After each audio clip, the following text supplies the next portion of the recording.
It's not what happens to you, but how you react to it that matters. It is impossible for a man to learn what he thinks he already knows. Circumstances don't make the man, they only reveal him to himself. The flourishing life cannot be achieved until we moderate our desires and see how superficial and fleeting they are. Freedom is the only worthy goal in life. It is won by disregarding things that lie beyond our control. Small-minded people blame others. Average people blame themselves. The wise see all blame as foolishness. Caretake this moment. Immerse yourself in its particulars. Respond to this person, this challenge, this deed. Quit evasions. Stop giving yourself needless trouble. It is time to really live, to fully inhabit the situation you happen to be in now. Don't seek to have events happen as you wish, but wish them to happen as they do happen, and all will be well with you. Remember, it is not enough to be hit or insulted to be harmed. You must believe that you are being harmed.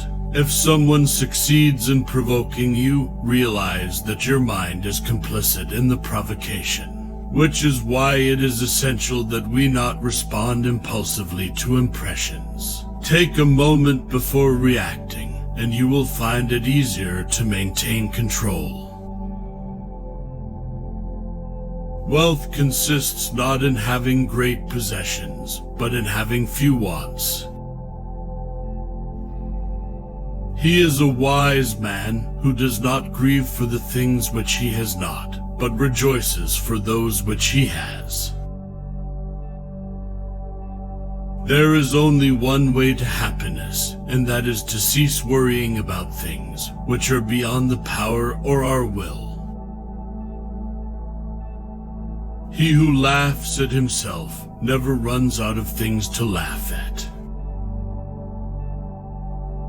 Other people's views and troubles can be contagious.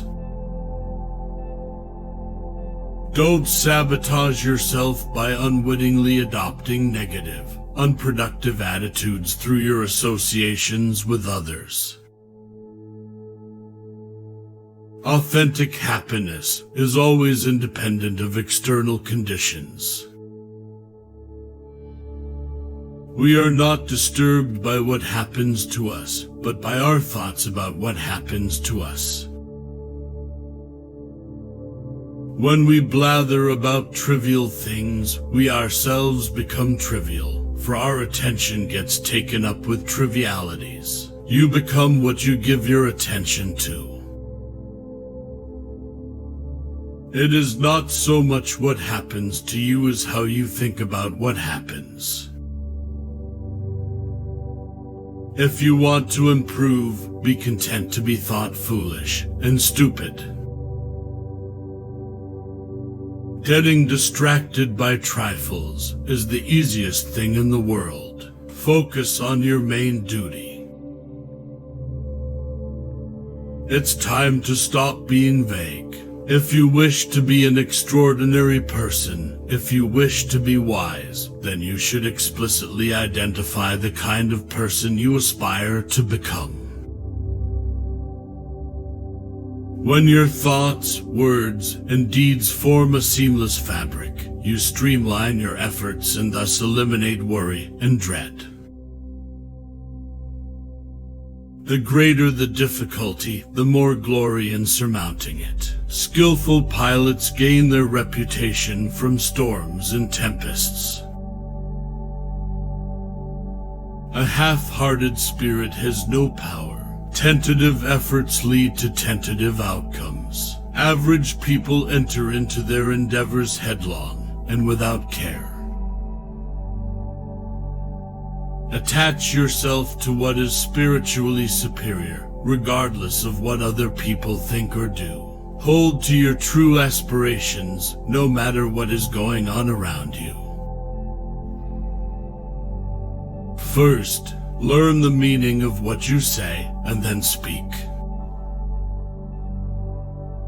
To know that you do not know, and to be willing to admit that you do not know without sheepishly apologizing, is real strength, and sets the stage for learning and progress in any endeavor. Know, first, who you are, and then adorn yourself accordingly. When you are offended at any man's fault, turn to yourself and study your own failings. Then you will forget your anger